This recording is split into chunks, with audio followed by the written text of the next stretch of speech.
ہر مسجد میں چند بندے ایسے لازمی ہوتا ہے کہ جو امام سے مفت کی دشمنی پالتے ہیں۔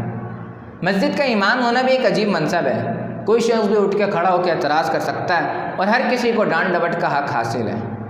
مسجد کا امام چاہے جتنا بھی عالی مرتبہ اور عظیم کردار کا مالک ہو، لیکن مقتدیوں کی بیجا باتوں سے کبھی محفوظ نہیں رہ سکتا۔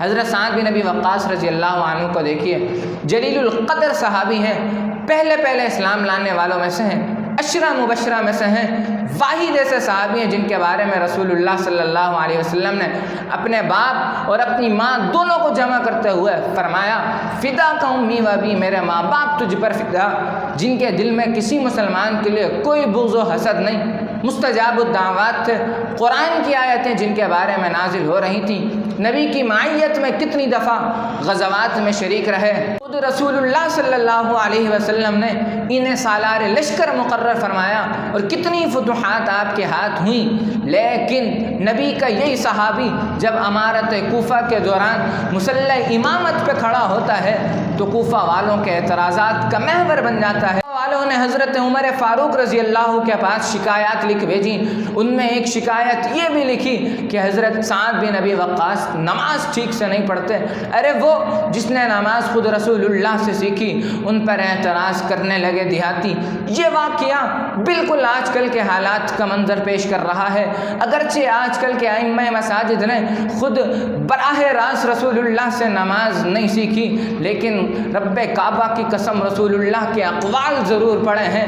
ان علماء کو نشانہ تنقید بنایا جا رہا ہے۔ بہرحال حضرت عمر فاروق کے پاس جب حضرت سعد بن ابی وقاص کی شکایات پہنچی تو انہوں نے تحقیق کے احوال کے لیے محمد بن مسلمہ اور عبداللہ بن ارقم ان دو ساتھیوں کو کوفہ کی طرف روانہ کیا۔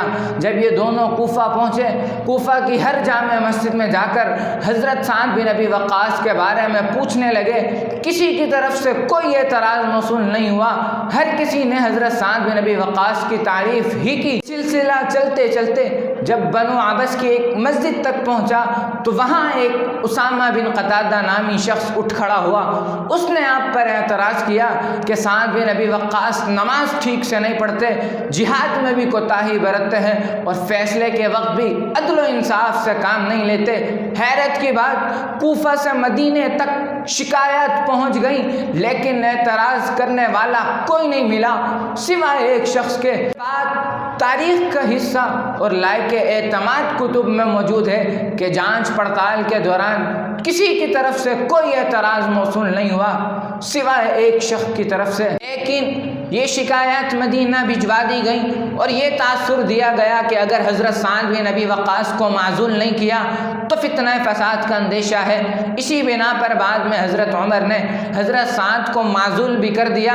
اس حقیقت کے پیش نظر یہ کہنا بالکل بے جا نہ ہوگا کہ بعض اوقات ایک دو افراد کو امام سے شکایت ہوتی ہے، لیکن ان کا پروپیگنڈا اتنا شدید ہوتا ہے کہ وہ دوسروں کو یہ باور کرانے پہ کامیاب ہو جاتے ہیں کہ یہ بندہ، یہ شخص اپنے منصب کے لائق نہیں ہے۔ لیکن یاد رکھیں، کبھی آپ کی مسجد کا امام بے قصور ہوتا ہے اور آپ کے اعتراضات بالکل بے جا ہوتے ہیں۔ ایسی حالت میں اپنی انا کی تسکین کی بجائے اللہ کی پکڑ سے ڈریے اور ذہن میں رکھیں، جب حضرت سعد بن ابی وقاص معزول کر دیے گئے، انہوں نے معترض کی جانب سے ناحق باتیں سنی تو ہاتھ اٹھا کر دعا میں کہنے لگے، اے اللہ، اگر یہ تیرا بندہ جھوٹا ہے اور نام و نمود کی نمائش کے لیے اٹھا ہے تو اس کی عمر میں اضافہ فرما، اس کی فقیری میں اضافہ فرما اور اس کو فتنوں میں مبتلا کر دے۔ سعد بن ابی وقاص معزول ہو گئے، لیکن ان کی دعا اللہ کے ہاں محفوظ ہو گئی۔ لوگوں نے پھر دیکھا